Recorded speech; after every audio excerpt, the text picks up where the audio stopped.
Right, this is day 6 of our week with the HTC Hero. As usual, we'll be having a look at the new handset and seeing what it's capable of. But today, I wanted to go through some of your questions that you've been asking on our site, on coolsmartphone.com, and through the YouTube comments section. Obviously, as you've seen, I've been recording bits in the car and at home purely because I want to get as many videos out there and respond to as many of your questions as I can. So some of them have been a bit one-handed, a bit wobbly, but it's just purely to get your responses back. Now here you can see we're on the HTC website and we're in the product tour for the HTC Hero. This obviously is an Adobe Flash movie. Now, one of your questions that we had was, how does, obviously Adobe Flash is included on this handset, it's part of this handset, and how does it perform? So let's go into the browser, and I want to go to the HTC website, which we're on now. I've already actually gone to this site a few minutes ago just to check, and there you go, you can see the flash animation that we can see on the laptop here taking effect on the new HTC Hero 2.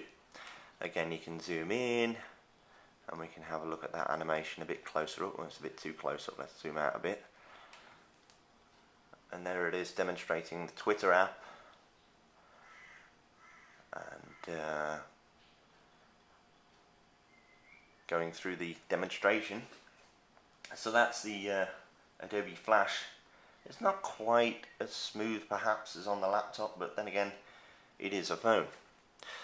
Now somebody else said, is Android Market on there? Yes it is. You just go into all programs down here. You can put a shortcut for it if you want, but Android Market is here. So we're going to Android Market and we can download apps. Just give it a few seconds just to load up. By the way, you may have noticed a little Twitter type thing here on the top left. I'll show you that in a minute. And we can go into games, applications. Let's go into games, arcade and action.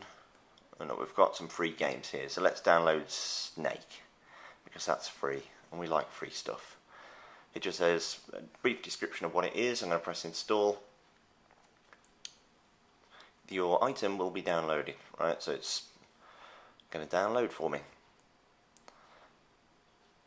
Now see on the top left there's a little sort of download symbol there.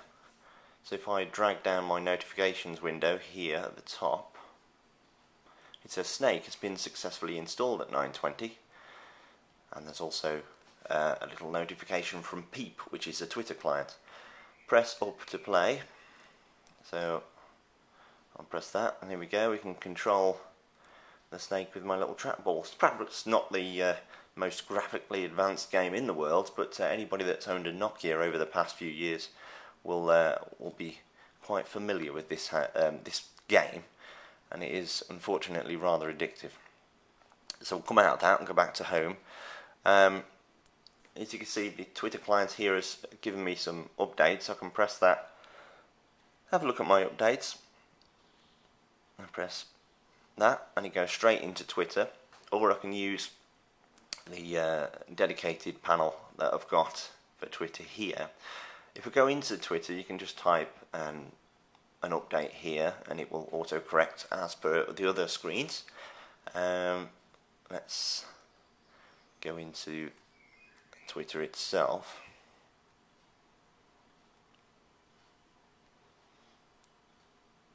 Now if we press menu, we've got various options. We can refresh now, we can update my location, I can go into settings and change how often it collects the tweets and checks for tweets.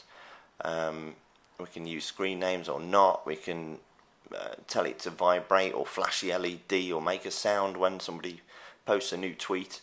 What we can also do is reply to people here, straight back to people. We can send them direct messages, we can put them in favourites. So I'm keeping up with all of my friends in there. Somebody also asked about voice call quality. I must admit it is very, very good. very good voice quality on this particular device. Very loud, very clear, very crisp. Quite bassy sort of audio response when you speak to people. Somebody's also said please go into the settings and go into sounds and display, which is there, and turn the animations transitions on. Apparently I didn't have that on before. Again, I must specify that this is an early build of the handset, and a few things were turned on and off, and we had USB debugging turned on and stuff like that. So I've turned that on now. Turn by turn GPS. I'm going to have to show you that in the car. I know a few of you don't like that, but we'll have to show you that in the car, and when I'm out and about, when we can get a GPS lock on that particular on the device. This is a different calendar notification. This is a day-by-day calendar notification here. So that's that one. Also, I wanted to show you how we've got the footprints.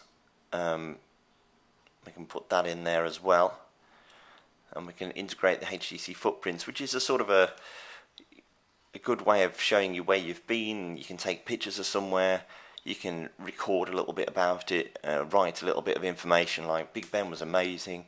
You can obviously get the GPS location on where Big Ben was exactly, and you can press there and you can load it up in Google Maps, and you can see exactly where Big Ben was when you went to see it. And you can obviously do the satellite imagery and zoom in on Big Ben here, just next to the Thames. There's Big Ben. So Google, very slick, very smooth indeed. Somebody also asked, is this the G1?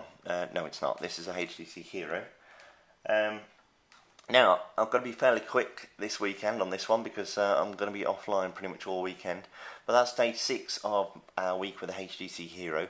Do keep your questions coming in. I've got one last video to do, and I'm going to try and answer as many of your questions as possible in that last video. So keep your questions coming in, and we'll try and answer them.